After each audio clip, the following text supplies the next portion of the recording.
Hey YouTube family, welcome back to another episode of 2A-N-LA.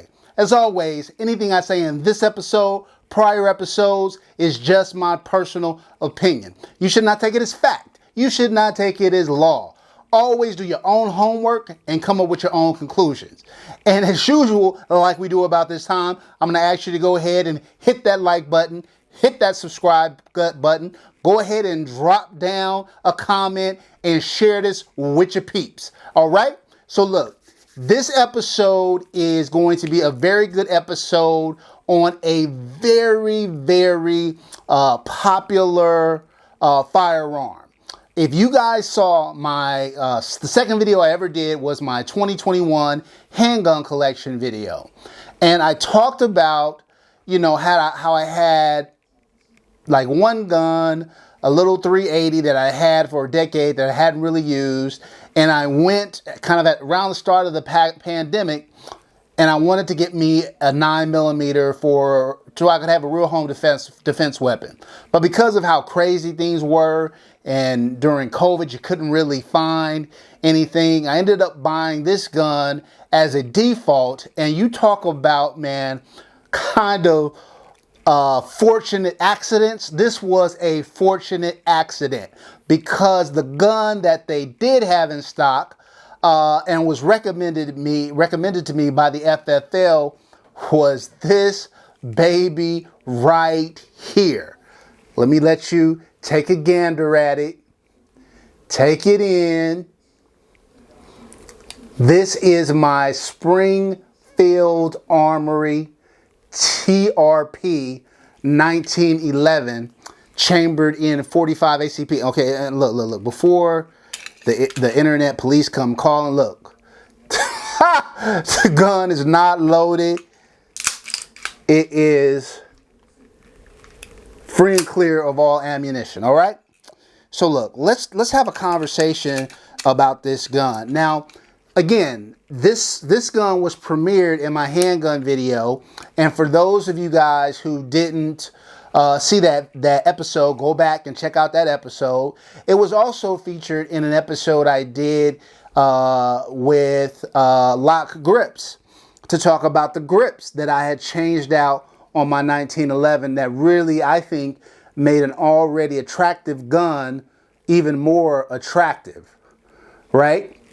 What we haven't really talked about, though, so we've talked about the grips, and I kind of talked about it in my handgun collection, but we haven't really gave it a review. And I feel like, you know, of all the guns in my collection that warrant a review, this is definitely one of them. So the only thing that is aftermarket that I've done to this gun are the lock grips, which we discussed. And as you guys see, I added a little TLR6 weapons light on it. Now, I'm, you know, full disclosure, I don't really use this. This is not my go-to home defense weapon. Not because it couldn't be. Obviously, 45 ACP round is a stopper, and it's a phenomenal shooting gun, which we'll talk about more in a little while. But more so because of capacity issues. It only holds 7 in the clip, 1 in the chamber. I think you can get an extended magazine that'll get you up to 10, but more so for that. So for me, this is more an all-around gun. It's a gun that could be used for home defense if you wanted to. It could be a gun that is used in competition if you want it to be. If you could only have one, you remember we did that episode, right? If you could only have one gun, this would be a very good all-around gun. The only thing limiting it from being maybe ideal is capacity limitations.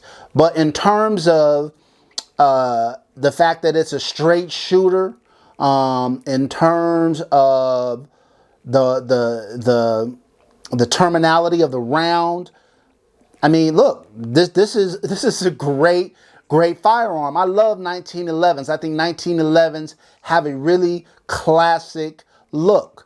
But let's talk about this particular 1911 in more detail. So you've got, this pistol has a very rugged Cerakote finish.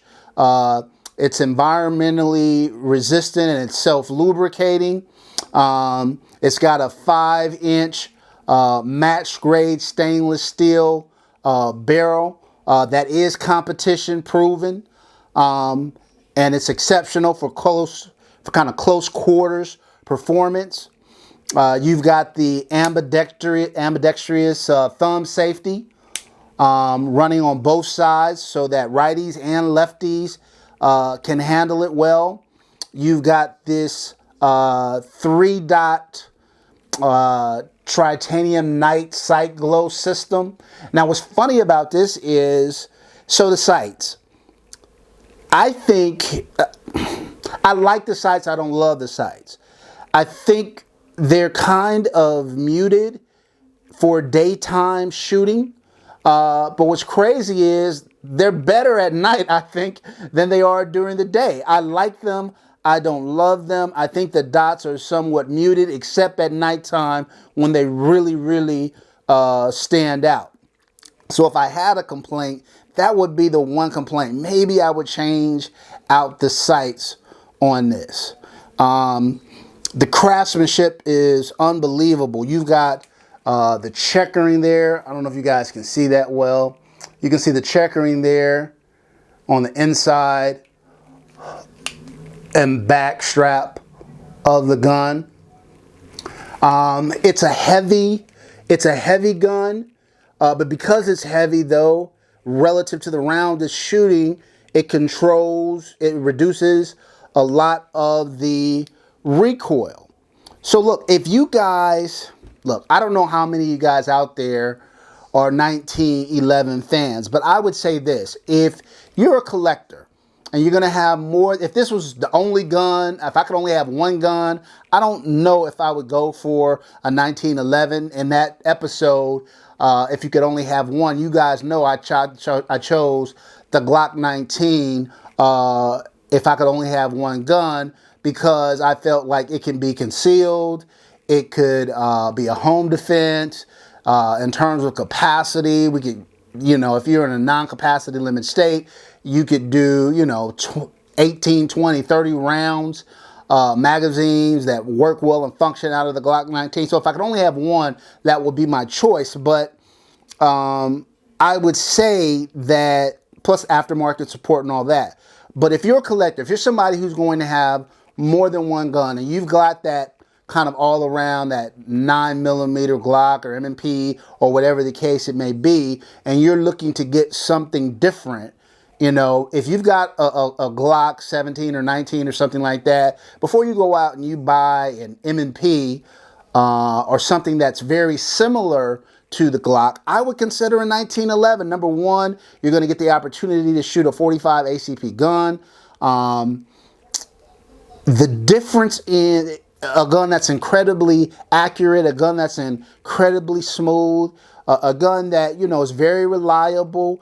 And Springfield Armory does it as good as anybody. Okay, this is not an inexpensive gun. To get a TRP, you're probably going to spend somewhere between, it depends on whether you're buying a used or new or whatever the case may be, but I'd say somewhere probably between $1,200 and $1,700. But for a gun that shoots this straight, that is this reliable, that is this smooth, that has, that's this attractive, that comes with all the features, the ambi safety, the stainless steel barrel, the polished interior, and a really good trigger. I'm trying to remember. I did a pull test on it, and I'm trying to remember exactly what it was pulling at. But I want to say it was probably it's probably about a 4.5 pound trigger pull on this, but a very smooth stroke, a very defined wall, and a quick reset. And so from that perspective, even the out-of-box trigger is good. Like I said, I haven't changed anything on this gun. The only thing I changed was the grips, and I added a light on it. Other than that, yeah, it's ready to go. Obviously, the Springfield Armory line of 1911s are utilized by law enforcement across the country and across the world, as well as, 1911s have, found their way into probably every engagement that this country has ever had. And like I said, Springfield Armory does it as good as anybody. Now, obviously, with the rise of kind of the 2011 with the double stacked magazines, emphasis has been focused more on those in recent years. But to me, 1911 is tried and true. And although this gun is not cheap, you go out and you get you an Atlas Gun Works or a Staccato or something like that. You're talking about $2,500, $3,000 or more.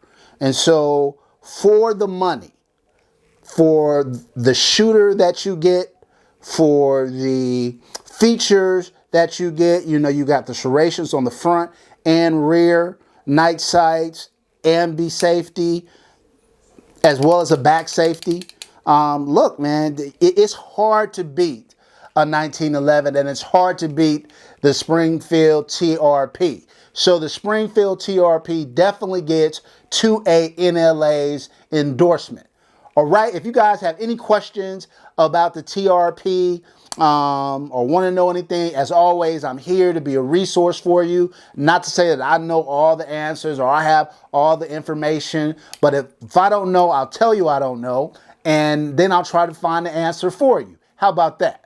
All right, so look, fam, until next time, as always, I appreciate you. Thanks so much, and we'll see you in the next episode.